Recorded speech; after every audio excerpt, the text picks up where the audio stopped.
Halo semuanya, perkenalkan nama saya Ica Patricia.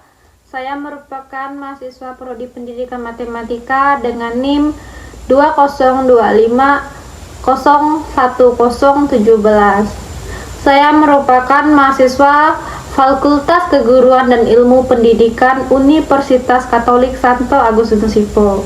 Di materi ke-6 ini, kita akan membahas bagaimana dinamika kebudayaan dan perubahan sosial.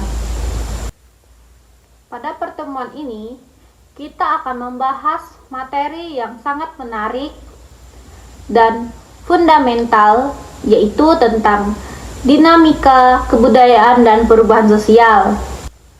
Kata dinamika artinya gerak atau tenaga yang menyebabkan sesuatu yang bergerak. Jadi, dinamika kebudayaan berarti gerak atau perubahan yang terjadi dalam kebudayaan itu sendiri. Kebudayaan itu tidaklah statis atau diam saja. Kebudayaan itu hidup. Ia terus bergerak dan berkembang mengikuti zaman. Ada beberapa faktor yang menyebabkan kebudayaan itu selalu bergerak. Antara lain adalah faktor internal dan faktor eksternal. Faktor internal yaitu perubahan yang berasal dari dalam masyarakat itu sendiri, seperti penemuan-penemuan baru, perkembangan ilmu, pengetahuan, atau adanya konflik sosial.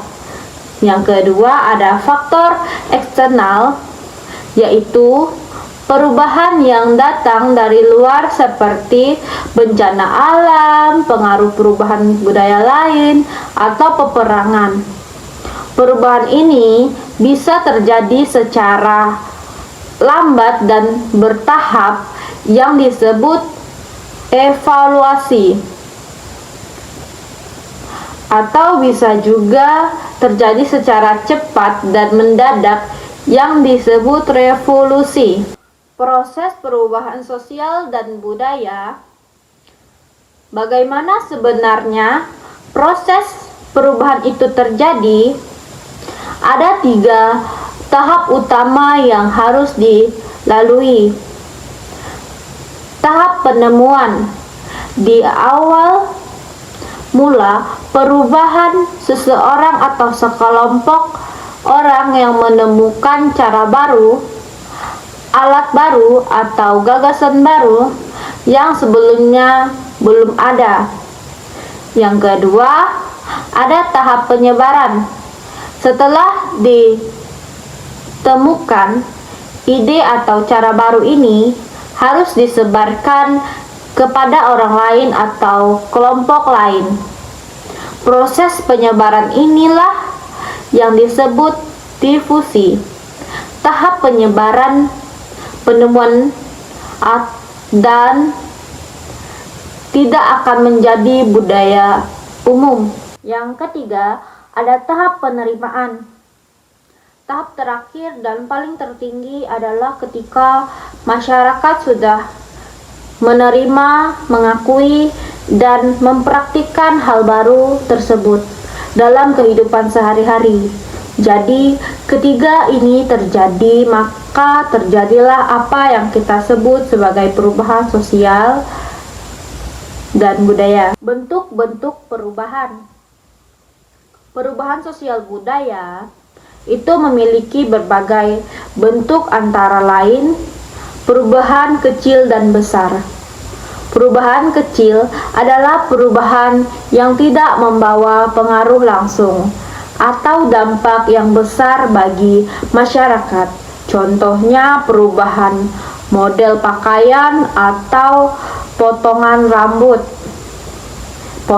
Dan yang kedua, ada perubahan besar adalah perubahan yang membawa dampak luas dan mengubah struktur masyarakat. Contohnya ada industrialisasi, modernisasi, atau perubahan sistem pemerintah. Dan B, perubahan yang direncanakan dan tidak direncanakan.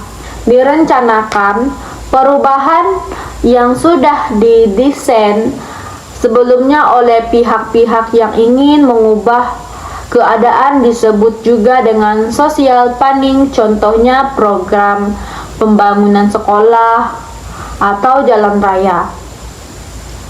Yang tidak direncanakan, perubahan yang di luar kendali atau dugaan masyarakat, contohnya terjadinya bencana alam dan yang memaksa orang pindah tempat tinggal dan mengubah cara hidupnya.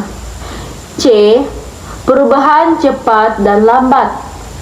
Seperti yang sudah disebut sebelumnya, ada berjalan lambat, evolusi, dan ada yang berjalan cepat, yaitu revolusi. Faktor yang mendorong dan menghambat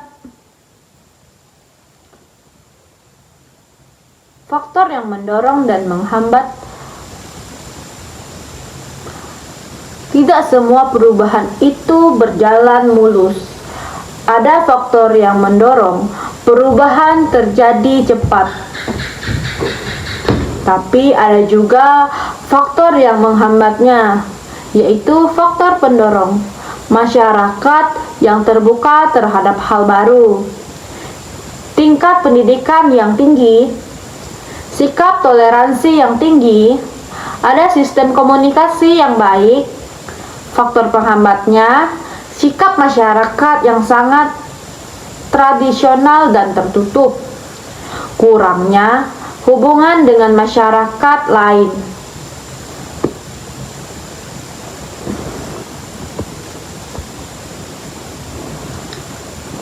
Perkembangan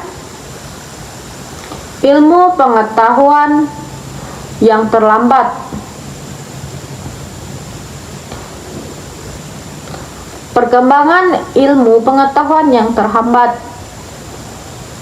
Adanya prasangka terhadap hal-hal baru atau asing, dan juga adanya adat istiadat atau kebiasaan yang sangat kuat melekat.